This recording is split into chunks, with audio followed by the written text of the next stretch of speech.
Assalamualaikum warahmatullahi wabarakatuh. Perkenalkan, nama saya Ahmad Fadilah dari kelas reguler Siang Banjarmasin NPM 2106020058 Prodi Teknik Sipil Universitas Islam Kalimantan. Pada kesempatan kali ini saya akan mempresentasikan hasil kerja saya yang berjudul Hardware dan Software. Yang pertama adalah pengertian hardware atau perangkat keras. Hardware adalah salah satu komponen dari sebuah komputer yang bersifat alat, bisa dilihat dan diraba secara langsung, atau yang berbentuk nyata yang berfungsi untuk mendukung proses komputerisasi.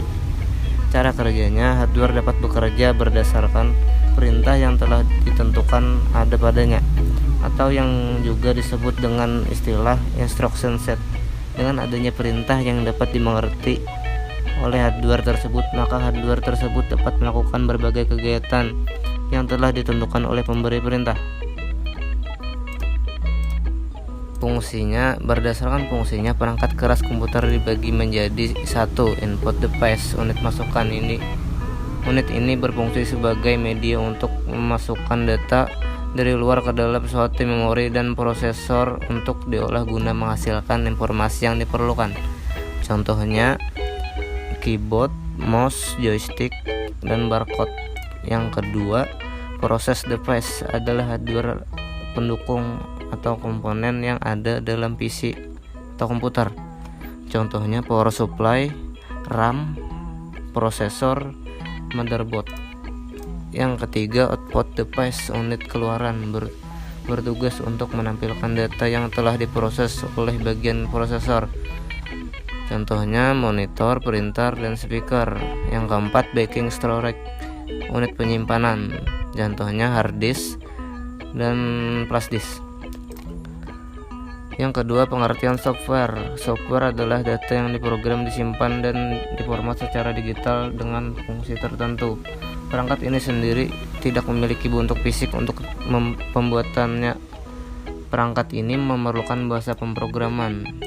Fungsinya, yang pertama, software berfungsi sebagai dasar kebutuhan komputer agar dapat dioperasikan dengan baik. Yang kedua, software memiliki fungsi dalam mengatur hardware atau perangkat keras yang ada pada komputer. Dengan begitu, komputer yang digunakan dapat bekerja dengan baik sesuai pekerjaan apa yang dibutuhkan.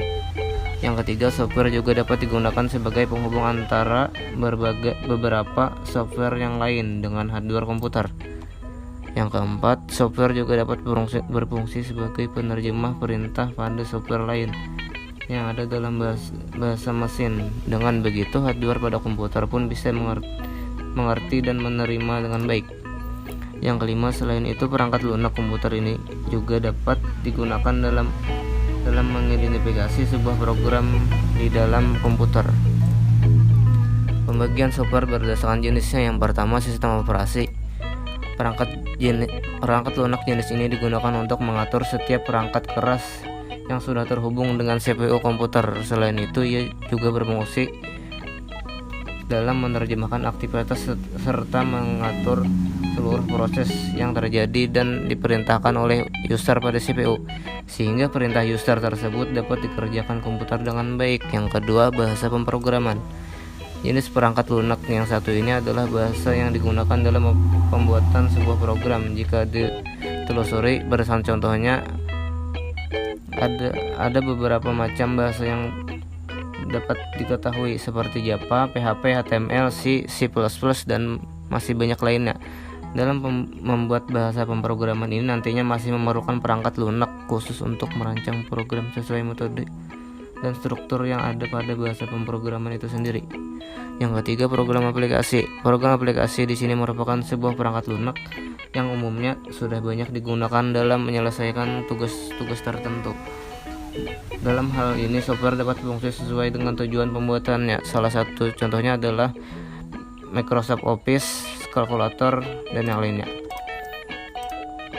Kesimpulannya, perangkat keras komputer atau hardware adalah semua bagian fisik komputer dan dibedakan dengan data yang berada di dalam atau yang beroperasi di dalamnya, dan dibedakan dengan perangkat lunak software yang menyediakan instruksi untuk perangkat keras dalam menyelesaikan tugasnya. Sekian presentasi dari saya. Wassalamualaikum warahmatullahi wabarakatuh.